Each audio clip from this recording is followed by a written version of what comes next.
And welcome back to the Captain's Vlog channel. My name is Sean. I will be your captain for today.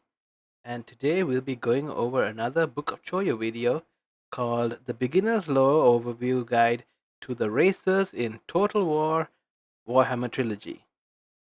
Warhammer Fantasy. I haven't watched this video. I think it may be a background to the Warhammer Fantasy that has at least what's portrayed in Total War Warhammer. I am a little excited to see what this video is about. Hope you guys too, and I hope you guys are excited as I am. Without further ado, let's get into the video.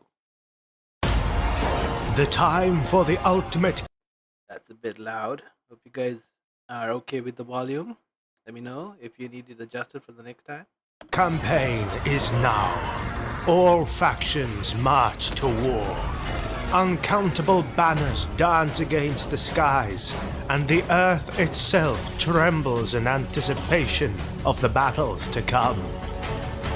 Prophets from around the world reveal outcomes of ruin. The visions of the future paint a terrible fate for the world. Legendary lords will fall, but many others will rise in their wake. In this episode, we will explore the history and motivations of all the races that are now involved in a conflict without precedent. The Immortal Empire's campaign takes place over the entire Warhammer world. Countless civilizations will fall, and the skies will burn. The stake has never been higher, as the fate of the world itself and the future of each faction are to be decided on the battlefield. Which faction will you take to war? Guys, remember to like and subscribe if you enjoy what you're watching, and leave a comment if you have anything to say. I'll be reading them. The Empire. For thousands of years has the race of man been involved in a constant fight for its own right to survive. By the way, I actually thought in fantasy they have their own Emperor of Man, like they have in 40k. But from what I heard previously, that there's actually a guy called Sigmar who was even pre Warhammer Fantasy, and a lot of the Empire is based around what he had accomplished. My 2 cents of what I know about the Empire. This is still I'm still new to the Warhammer Fantasy, but I know bits here and there thanks to Total War, where I got little nuggets of information. So let's have a look. The brave men and women of the Empire have faced horrors untold. Enemies coming from everywhere, and tribulations that have taken them to their limits. Yet humanity have always stood firm against the ever-growing raging fire that seeks to consume it. Now, we unite! Now it seems that they are cornered. Oh, and by the way, I know that guy we just saw is the current Emperor of the Empire, if I'm not mistaken. Karl Franz is his name, according to Total War. Let's continue. Once again, facing enemies from all sides, with the number of armies marching against them higher than ever before. It seems like extinction has come. The heart of every citizen. Dude, sorry, I keep pausing, but this scene looks quite good. I mean, look at that. In the actual city, they've done the level really well. And let me see if I can keep the quality up at... We can keep it up here, because sometimes it lags a little bit, so I don't want it to like get stuck every time while we're watching it. Here we go. Of the Empire burns with an inner fire, a flame that slowly burns with a creeping fear that the end has come once and for all. But there's also the burning fire of faith, a burning flame that keeps hope for humanity alive, a light against the darkness. And there's certainly hope for the Empire, as the most recently elected Emperor shows great promise.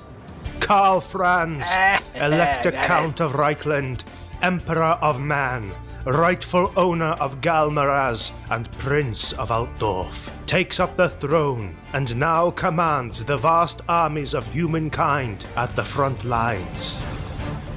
But he is not alone, for aiding him is none other than Balthazar Gelt, the supreme patriarch of the Colleges of Magic and mighty wizard. He has his school of magic, I said metal or gold, something like that. He likes gold a lot, that's much I know. I think his school was magic was like metal or something. I'm not 100% sure if that's the term for it, but yeah, I'm going with that. The Empire is indeed surrounded by enemies on all sides, but also opportunities for trade and friendship. The Dwarfs of the Karazhan and the fellow humans of Bretonnia being the main examples. To survive, they must not only maintain, but also truly unite the Empire as one, be it through diplomacy, political strife, or through sheer violence if need be. And when I got into this, I got into it through Total War because I saw this armies that you can control. It looks so good, and I used to play Warcraft 3 back in the day. Man, this looks real nice. Total War really know how to do the armies.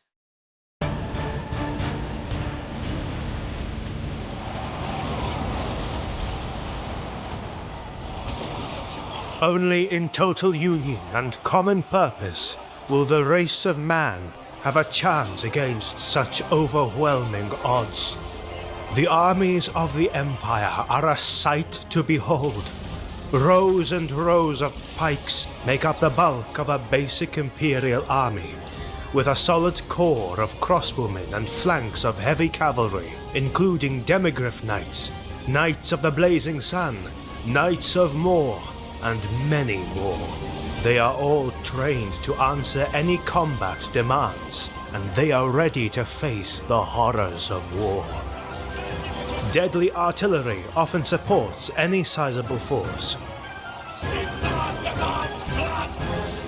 Cannons roar against heavy targets, the cannonballs able to break armored enemies and even city gates.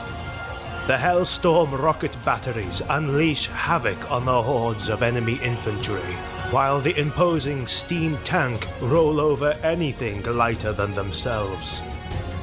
This is the first fantasy that I've seen a steam tank.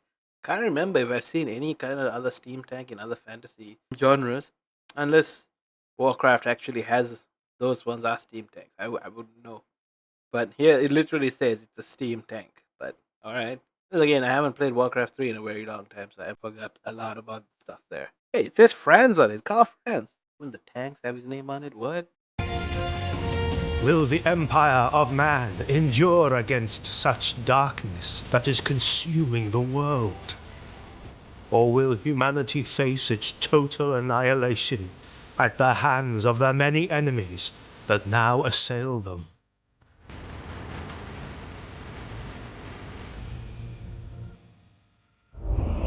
Cowards, hiding in the deepest, darkest places. Fools.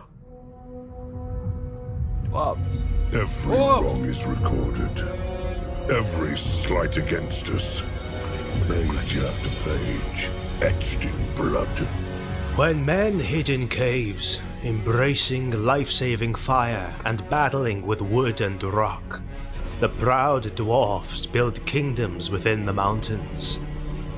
From the depths of the world, they took everything they ever wanted, and like rivers did gold, silver, gems, and star metal flow. Their armor was impenetrable, and their weapons could sunder the heavens, and even the unending hordes of Greenskins could do them no harm. Against the mighty Elves did they fight in a war of apocalyptic scale, and when the conflict was over, disaster struck. The mountains themselves shook, volcanoes came to life, as if the world was revolted for being exploited relentlessly by mortal hands. And then they came. Floods of greenskins and skaven that took over dwarf hold after dwarf hold when they were most vulnerable. Greenskins and Skaven. Interesting. All short races. Well, not all short races. The Orcs are pretty big, but the Goblins and the Greenskin are pretty short. What I'd like to see is the Skaven and the Greenskin going at it in the mountain layers of the Dwarfs after the Dwarfs were kicked out. I heard. That would be crazy. And now, their kingdom as they built it is no more. The golden age of the Dwarfs is over. It has been that way for a long time now, and their glory days only a memory sung in sagas and told in legends. But through grit and determination, they soldier on to this day, surviving, for it is what they know best. Mankind has taken the place of the elves and dwarves of old as rulers and inhabitants of the old world. In the mighty hold of Karazakarak, thunder can be heard. But it comes not from the heavens. It comes from underground, as the dwarfs march to war once again to reclaim their glory. And at the head of the throng is King Thorgrim Grudgebearer. Great name. Imagine your name being Grudgebearer. Your last name being Grudgebearer. Thorim, right? Thorim, fine. Like Thor. Grudgebearer, though. Mama Grudgebearer, son Grudgebearer, daughter Grudgebearer. Everybody's grudging. Let them come. A legendary hero of countless battles and High King of the Dwarfs. Wielder of the axe of legendary Grimnir, protected by the ancestor gods themselves. The High King has the duty to reclaim what is rightfully his and of his kin. The great Book of Grudges is full, and ancient grudges that have waited too long are bound to be settled. The Slayers flock to march to meet their destiny, and leading them is the Slayer King of Karak Kadrin, Ungrim Ironfist, wielding a great axe and cloaked in the hide of a mighty draconic beast. On short legs they march, and with them comes vengeance made manifest. Proud by nature, most dwarf formations use a simple but effective axe and shield, or two-handed axe, for indeed they are old-fashioned. But not only a dwarf and his axe make for a fearsome warrior and a valuable addition to any army, they are often accompanied by a throng of the greatest and most effective artillery in the world to support them. They are nice slow, blue on their and armor. as such, their battle tactics are quite defensive. Lines of quarrelers wielding the Armor on them, the blue was quite nice actually, I gotta say. trustworthy crossbow pepper the enemies with bolts, and thunderers unleash their deadly fire upon anything without a beard. With the exception of the rangers, who are equipped for scouting, and the slayers, who are destined to seek glorious death on the battlefield. All dwarfs carry very heavy armor when compared to other armies. They carry grudges too. And even the lowliest of warriors is clad in thick metal. Dwarves spit at magic and consider it foul play, so they use runes, an interesting and quite effective workaround. Accompanying the runes comes a great assortment of field engineers, who help the war machines work around the clock, delivering death and vengeance with the efficiency of a well-oiled machine. For centuries they have stood like rocks against their enemies, and they plan to do so once again, as their kingdom is set to collapse once and for all. The stubbornness of the dwarfs is to be truly tested with the coming tribulations. This fell deed has been entered into the Damaskron, and the cover slammed shut in rage. By my oath, it shall not be opened until the grudge is settled, until the bones are smashed to powder.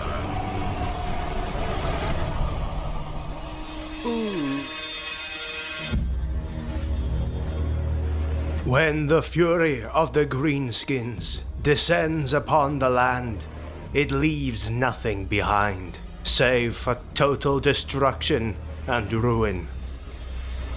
Any standing structures are burned and broken up for raw materials. Crops are trampled, livestock eaten, and rivers churned to mud. The size and destructive nature of a greenskin horde means that it needs to keep moving in order to survive. Otherwise, it would soon exhaust the local supplies of food and water, and then, inevitably, turn upon itself. For this reason, a powerful and capable war boss must always lead the tribes from battle to battle to keep the momentum going, traveling wherever there's fighting to be had, and fresh lands to raid, and no place, no matter how hidden or well protected it may be, is ever safe from the reach of the Greenskins. In the order of Greenskin life, the strong rule over the weak. All of them are drawn to fight alongside a powerful war boss who can lead their tribes from victory to victory. Capable of leading entire tribes from battle to battle are the Black Orcs. They are the largest, strongest, and most ferocious of all the Greenskins. They are elite warriors of a brutal race of creatures who live to fight, and amongst their number, there is no meaner and tougher war boss than Grimgor Ironhide. That's his From the name. day Grimgor was first seen, he hadn't stopped fighting and conquering. No rival war boss can stand before his might, and few dare to fall under the gaze of his one good eye. As the world burns in the flames of conflict, the Greenskins are more eager than ever to find a good scrap. There are signs that Grimgor is mustering the biggest war the world has ever seen. Skarsnik, who has long been fighting in one of the bloodiest conflicts known in the Warhammer world, the War of Karak Eight Peaks, is now marching his war into a path of war and destruction above and beyond the ground and the mountains. Movies then? I bet those pretty little cities were lovely. And he sounds like one of those orcs from Lord of the Rings, from the trilogy, not from The Hobbit or Rings of Power or anything. But I think it was like in the third movie when Frodo and them managed to get close to inside Mordor. I think after the Shelob situation, where he got all webbed up and he was taken away by the orcs. Sounds like one of them. Grom the Paunch, the largest and most powerful goblin warlord to ever live, is also mustering a mighty army of goblins and other nasty creatures. Too many and too varied to count. He looks like that goblin from The Hobbit, the fat one that they fell into that cave and they got caught by all the goblins, and this was their leader, big, pale, chunky guy. Can't remember his name, but this guy, damn, I forgot the names already. But he has a chariot with about 4 wolves that pull it, because he can't be running on his own. The hulking goblin warlord is considered to be the only. And he's a goblin! And he can heal. He's got Wolverine healing kind of thing. Well, not like Wolverine healing, but close enough. But man, goblin. Reminds me of Gallywix a little bit from World of Warcraft, but this guy's a lot bigger than Gallywix. A lot more chunky and probably a bit more badass. Only greenskin to have ever made a successful greenskin invasion against the distant lands of Ulthuan, and is now looking for the world to plunder and crush under his whip. Fear grows through all lands, as thousands of mighty war bosses from across the world are seeking more foes where the battles are the bloodiest. Who will lead the most successful war to roam the earth? One thing is for sure though, the orcs and goblins are sure to find what they are looking for in this heated campaign of immortal empires. That's 3 so far. Empire, Dreadfully Dwarfs, they march, Greenskins, and wow. fearful is their form, for there is no other way of being for the undead. In the cursed lands of Sylvania. Hang on. That structure over there. Hang on, let me move them. I don't know if you can see me moving the mouse, but right here, there's a big, like, head of a bat. But is it a building structure, or is it actually attached to a undead dragon looking thing? What? Wait. I know they have some undead dragon things. Shit, I forgot the name. I can't remember. But they have a thing. Holy shit, I actually thought it was a building. Dwells an evil without equal. Those who seek to annihilate the living and supplant them with an empire of undead creatures under their command. These are vampires and necromancers, life forms that should not exist at all. I'm kind of digging this look because I just finished watching the series called The Strain from 2014. It's about like Strigoi vampires where they just shoot this leech-like worm out of their mouth. They always go bald. They're pale. Sometimes the ears get pointy. But yeah, they had 4 seasons, and I just finished it. And I was like, this game also has Strigoi in it, but this dude right here has a bit of the facial features of one of the main characters in that series called Abraham Satrakian. It's kind of like the old vampire hunters aesthetic, has the mustache, the beard. I don't know if I look like that, but I'm the captain. I cannot be the vampire hunter. Let us continue. Patient, cunning, devious. The vampires work to conquer the land of the living with ancient and corrupted sorcery, bringing the dead to life again, but bound to their will. I am here, mortal, and I bring your end. This guy reminds me of some of the Strigoi looking fellas. But he's not a Strigoi, he's straight up vampire. Isn't it? I think.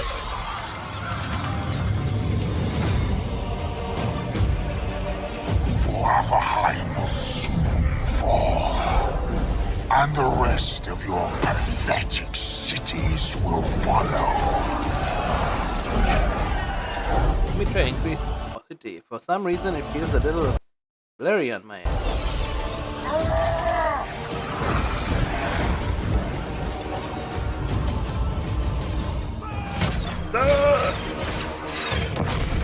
Sylvania itself is a province of the Empire, at least officially. To the east of Stirland and south of Ostermark, sandwiched between the two and the world's edge mountains, the kingdom of the Dwarfs, who are fundamentally opposed to the art of necromancy. It is a grim and grey place. Hang on. 1 sec, I just rewind a little bit. This dwarf has candles on his helmet. What? Holy shit. They're real miners. Is a grim and grey place. A haunted province that seems to be forgotten by the gods. There is a vampire who stands above all others in might, significance, and in megalomaniacal splendor. Vlad von Carstein, he who waged war on the greatest empire of the old world, and very nearly took the throne, the hammer, and the crown, and truthfully brought it to its knees before a thief, the lowliest of professions, stole the ring that granted him immortality, and vanished with it, never to be seen again. Vlad was defeated so long ago, but now, in the reign of Emperor Karl Franz, he is back. He has lost no desire for dominance. Alongside his beloved Isabella von Carstein, he won. I thought it was Elizabeth. Who's Elizabeth? Oh no, maybe she's from a different thing. Ah, damn. Isabella. Anyway, Isabella von Carstein, Vlad one Karstein, and Manfred one Karstein was the first guy we saw. The ball fella, the pale dude with the two weapons on his sides, going after the I think vampire hunter. Those are the one Karsteins, right? Yeah, no more one Karstein. The rest are like necromancers and Strigoi, I think. Once more raises the undead and marches to retake what he feels is his by right of conquest. For the strong take and the weak serve, be it dead or alive. In the field of battle they feel no fear, but instead they bestow it upon others.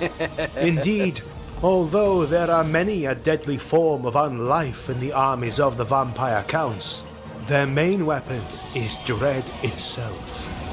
As naught but the strongest of hearts will stand in front of a line of their loved ones stolen from sweet death, or a phalanx of mighty warriors from the time that Sigmar walked the earth, or monsters untold, man-eaters of all forms. The Counts make use of the artful craft known as necromancy. This all comes together as a cacophony that brings shivers to the spines of all, and breaks stone upon a tidal wave of corpses' bile. Those that fall to the undead armies soon rise again, where once stood defiant enemy soldiers fighting against the undead hordes, now stand the twitching corpse puppets of a morbid fiend, all reanimated by the dark arts of necromancy. The dead do not rest easy. They are now marching to take over the world. Wave corpses will make a fine addition to my army. This guy's mustache looks very oddly familiar. Where have I seen that before? When death alone is certain, how can the living possibly hope to prevail?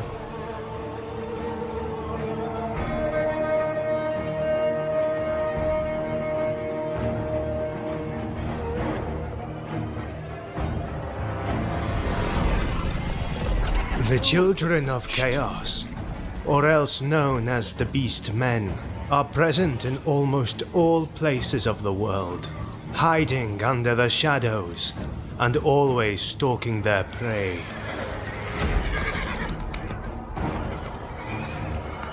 They are ready to go to war. United under a massive bray herd, they run with deep hatred, seeking only to bring ruin and an age of slaughter. When the thunderous and incomprehensible energies of the raw powers of chaos were unbounded by the breaking of the polar gates, doom fell upon the world. In the darkness and the instability that brought the unleashed chaos energies, the primitive humans of the world and the beasts of the forests blended in unnatural ways. Into the eerie woods, a warped progeny was born, the Beastmen, howling as wild beasts, but with the intelligence of a primitive man. The twisted existence of the Beastmen is distant from any life form created by the natural flow of things. The most common breeds carry a goat or a bull head above their abominable bodies. The horns grow from a hard brow. The muscled cattle legs carry a man-like upper body as their cloven hooves trample the ground. The strongest and most brutal of beasts within the herd moves to be the apex predator, the chieftain or wargore of the pack. They care not how their underlings are fed or how disputes are settled. The only thing a wargore concerns himself with is with battle.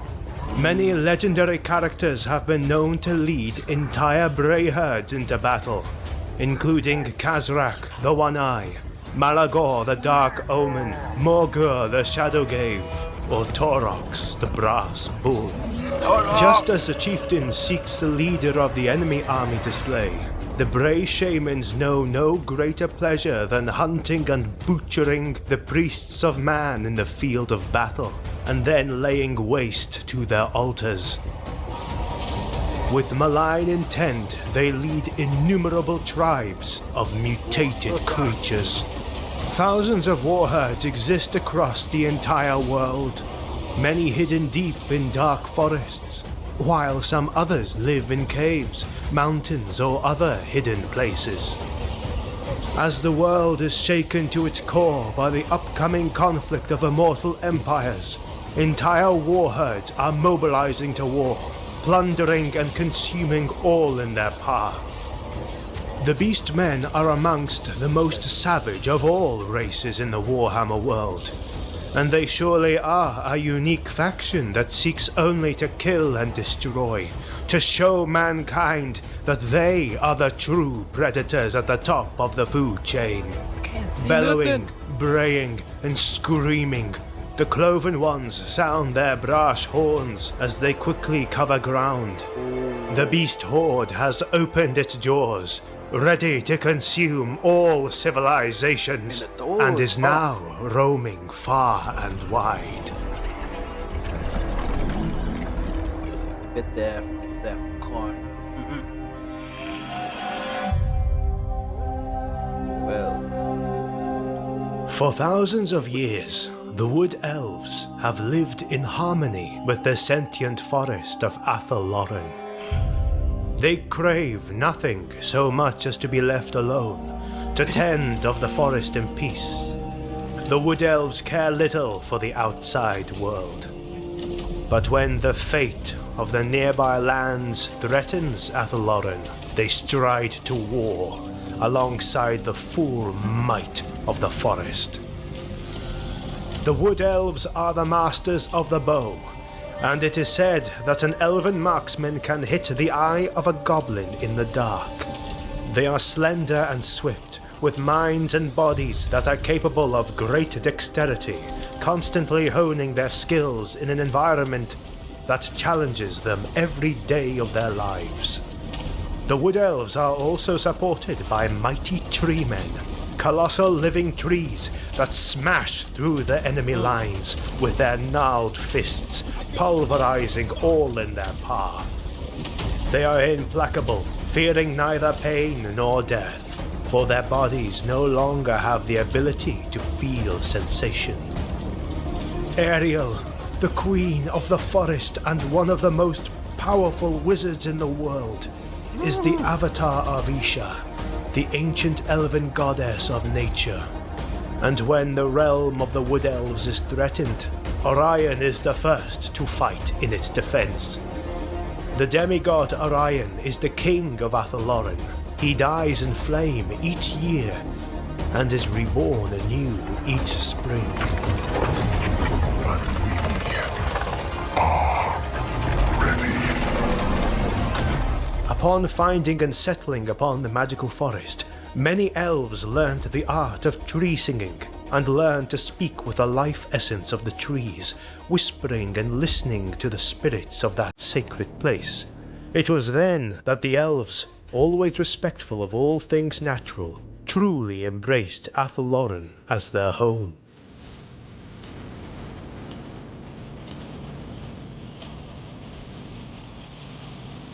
nice. I got Forest Dragon. Unlike most other races, the Wood Elves have never sought to become rulers of the world. Instead, they wish only to see their homeland persist through the ages. This is the main cause for which they have to fight, for no land endures long if it cannot take up arms against those who wish to harm it. As much as the Wood Elves have no interest in the affairs of other nations and races, they are aware that the fate of Athel Loren and their survival as a race is tied to that of other lands. As the Wood Elves seek to survive the darkest season of Athel Loren, they guard the forest realm against invaders who seek to destroy their woodland home. The wild hunt begins!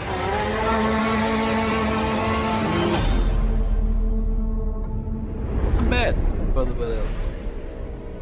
They ain't hippies. Well, not in the traditional sense. These guys are actually, they know what they're fighting for. They know what they're defending. They stay in their place. They tend to their stuff. And I heard from different lore that they end up living longer lives because they are in those specific locations. Because those specific locations enable them to live longer, apparently. But I'm not 100% sure on that. Let's continue with Bretonnia. If I remember correctly, this is a bit of French influence. Has a lot to do with knights and the Holy Grail and Lady of the Lake, touching on Camelot, Lanza, and King Arthur stuff there.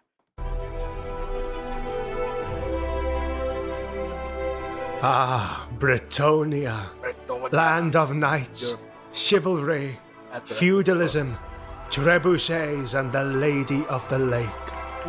A powerful and fertile land, whose peasants work tirelessly, both in the farms and in the battlefields.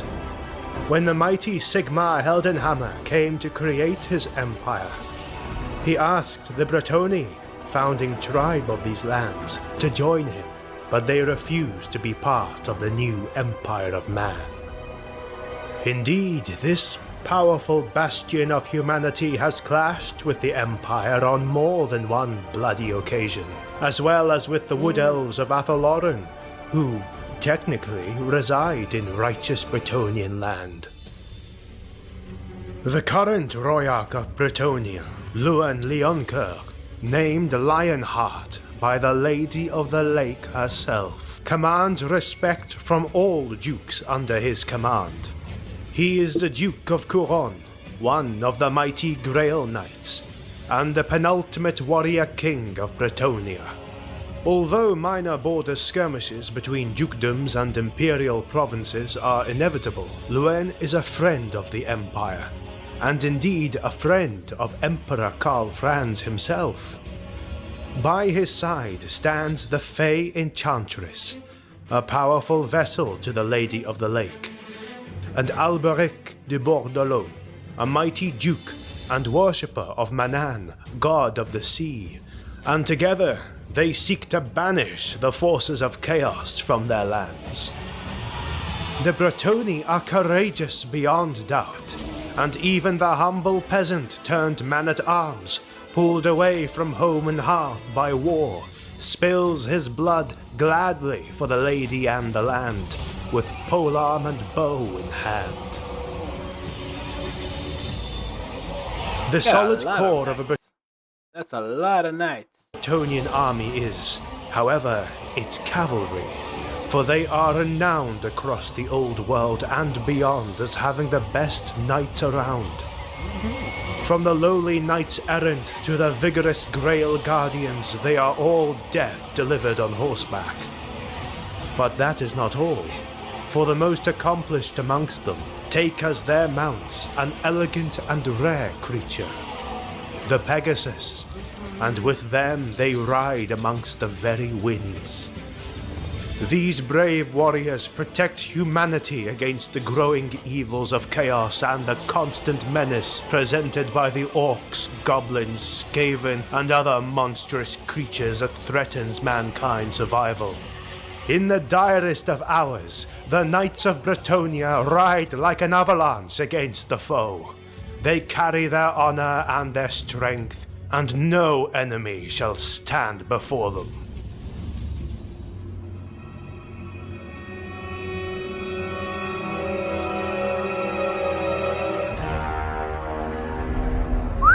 We seek the monsters The Vikings of Norsca. that you fear the most. Far to the north of the old world, in the blighted region known as the Chaos Wastes, dark energy bleeds from a gaping wound in the fabric of reality. Raging gales of energies howling down from the ancient ruins of the fallen Polar Gate, resting at the very heart of the northern Chaos Wastes, make their way into the world. Norsca is amongst the regions most affected by it, mainly because of its proximity to the Chaos Wastes. As such, No sane human being would be able to survive in this harsh wasteland with their sanity intact.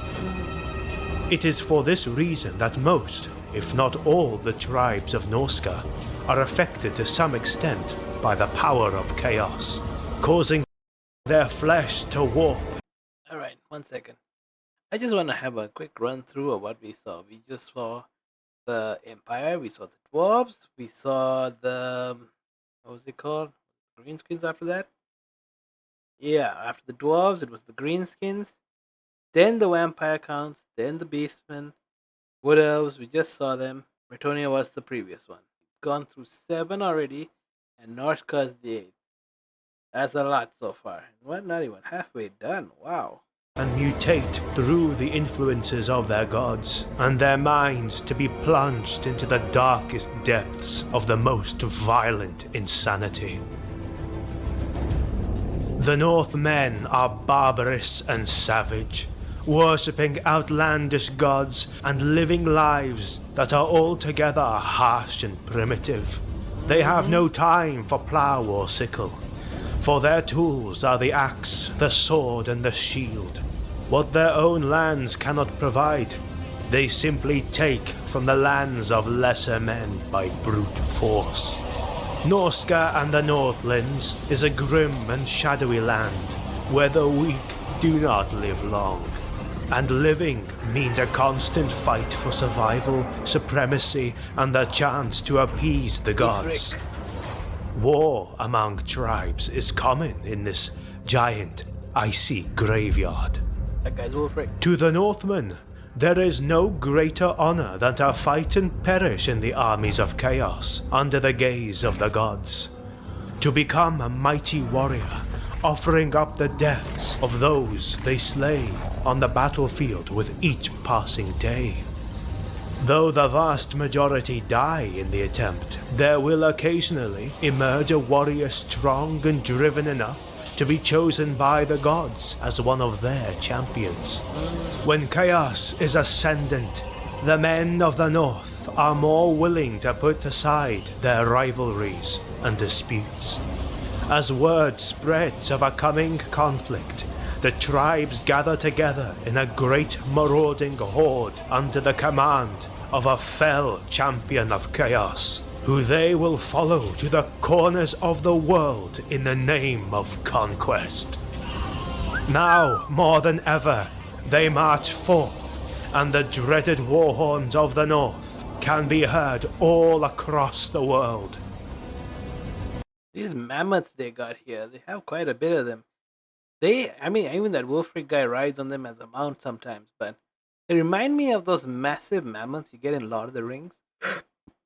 I think it was the second or third movie they were introduced. The really big ones, the ones that it took either a whole army of ghosts to take down, or Legolas had to jump on top and just knock out a few guys and end up killing the whole freaking thing. Still counts as one.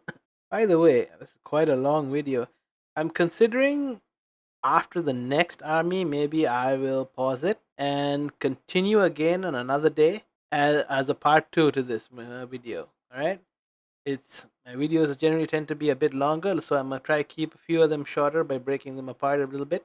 Let's see how it goes. Next one will be the High Elves. So after the High Elves, we'll take a break, and then we'll continue in the next video. Alright? Don't forget to like and subscribe if you like what you're seeing. Leave a comment down below. Without further ado, on.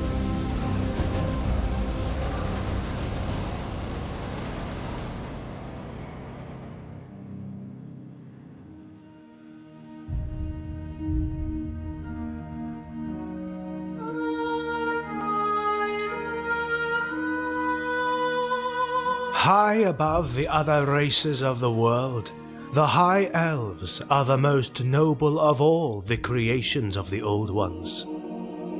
They are one of the most powerful and ancient civilizations of the entire world.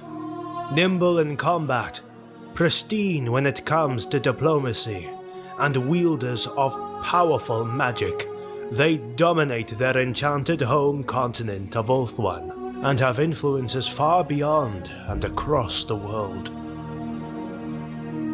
In the climax of the first invasion of chaos, the elves were the ones that created the Great Vortex, and with it, they casted the excess energies of chaos out of the world, effectively saving it.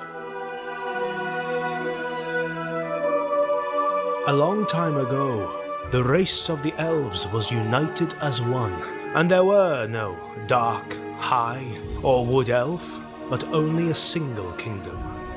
Eventually, a bloody civil war raged amongst them by the betrayal of Malekith, and the race of the elves was forever divided. They waged a war of epic proportions with the dwarfs, in the conflict known as the War of the Beard. Thousands upon thousands War of the beard. Half of you have the beard, the other half don't have beards. of lives were lost for both factions, and the bloodshed was terrible. In the end, the elves were driven off the old world, and the dwarfs went back to the mountains after the earth shook to its core. Tyrion and Teclis, brothers in blood and in arms, sail forth to expand the interests of Ulthuan and ready their defenses in the continent. The red guy is Tyrion, the blue guy is Teclis. The Teclis guy, blue fella, is about casting. He's the best wizard that high elves have, and one of the best wizards in the world, if I'm correct. And Tyrion is basically one of the best swordsmen in the world, and the best that they have in the high elves. Apparently, he's even pretty good in the game. Just throw him, fire and forget. He can just mow down guys. Best if he's off his horse. Low, smaller hitbox. While Teclis is an extremely renowned mage, Tyrion is, perhaps, the best sword fighter alive. Their might is rivaled by none, and together they fight for the fate of the race of the High Elves. The armies of the High Elves are a mighty sight to behold in the field of battle, for they are some of the finest craftsmen in the world and masterful warriors. Extremely versatile, they have a solid line holding infantry, spear and archer hybrid, pristine marksmen, rivaled only by their brothers of Athel Loren, and devastating cavalry. Their breeds of horses being so good it makes Bretonian nobles blush with shame. And, of course, they are able to bond with and ride mighty dragons onto the direst of conflicts. Elven mages are quite deadly and versatile casters, not to mention their sheer centuries of experience with the ever-shifting winds of magic. With their magical attunement comes great beings known as phoenixes, who commit great deeds of elemental slaughter in the name of their mage masters. A well-organized army of high elves acts as a symphony of destruction against any foe that dares to threaten the safety of Ulthuan or the elves. Even outside of the field of battle and on the negotiating table, they are something to be feared and admired for, as the schemes that go on inside high elven courts are worthy of the greatest of poems.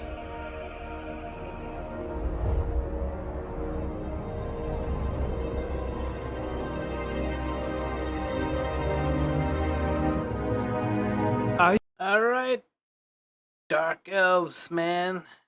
We have reached the end for now. But don't worry, we will continue in the next video. We'll be going and watching the Dark Elves. The Lizardmen! Oh, damn, I like the Lizardmen. Dinosaurs. Skaven too. Ooh. Well, we got Tomb Kings, nice. Vampire Ghost. Chaos, alright, Chaos. Kislev, alright, cool. Ogre Kingdom, nice. Grand Cathay, cool. And then the outro. Okay, so we've got quite a few to go. So, thanks for watching, guys. Hope you enjoyed. Leave a like, subscribe, comment down below, and I will see you next time.